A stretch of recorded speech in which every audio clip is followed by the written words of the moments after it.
Democrats nominate after President Biden drops out just 106 days before the presidential election.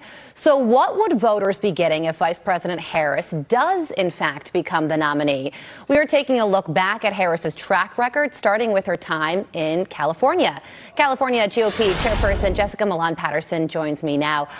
Jessica, good morning to you. So she does have a long track record. And what does her time as a California senator and AG tell us about what her priorities might be if she does become the nominee?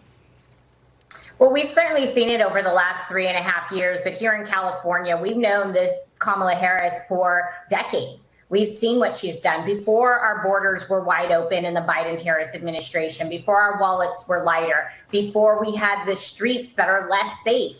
These are all policies that were started here in California by people like our Attorney General, Kamala Harris, whether she was supporting sanctuary cities and sanctuary state statuses here, with Prop 47, which in California, as the Attorney General, she wrote the ballot and summary for each one of the propositions that were on our ballot. But she named this the Safe Neighborhood and Schools Act.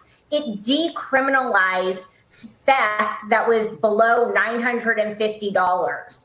She has a tax on American energy. These are all things that we have seen for decades here in California. Yeah, Jessica, we have seen her gaffes and odd comments as vice president. Now that she is running for president, and the stakes couldn't be higher from a communication standpoint, how does she handle this moment?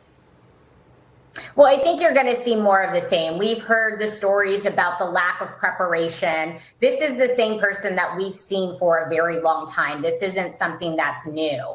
And so I think you're going to see more of the same. I think that the people within the Democrat Party, leaders, if you want to say, want to try and whip this up very quickly. They want to go out there and be unified, especially after seeing such a unified Republican National Committee convention last week. They want to put this all together in a nice, pretty vote. Unfortunately, they picked the wrong candidate for that. And, if you think about Kamala Harris's presidential run in 2020, it was an epic failure. She dropped out in December before a single primary vote was cast.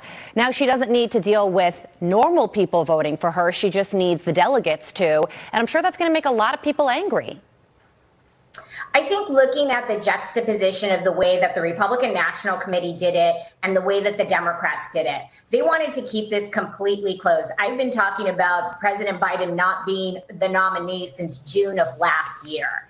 And the fact that it is actually now coming to fruition is just absolutely crazy to watch. It could have been very easy for Republicans to just say, President Trump is going to be our nominee. But we had a very open process. President Trump had to fight for every single vote, and he's battle tested. Yeah. And this is who the Republican Party chose as their candidate. Look at that opposed to the way that the Democrats set up their primary system. They moved states around. President Biden wasn't even on the ballot in some states. And they just wanted to make sure that this was a very closed process. And at the end of the day, these elites, a few thousand delegates are going to be able to decide who their nominee is. Yeah, well, for the party that screams at the top of their lungs democracy, this looks like anything but. I'm going to need a quick answer from you on this one, but Democrats are energized right now around her. Act Blue says that there have been $55 million in small dollar donations come in since Joe Biden announced that he would drop out. Does that worry you? I think there's a significant amount of Democrats who still aren't on board with this, and that's what I would be watching over the next few days.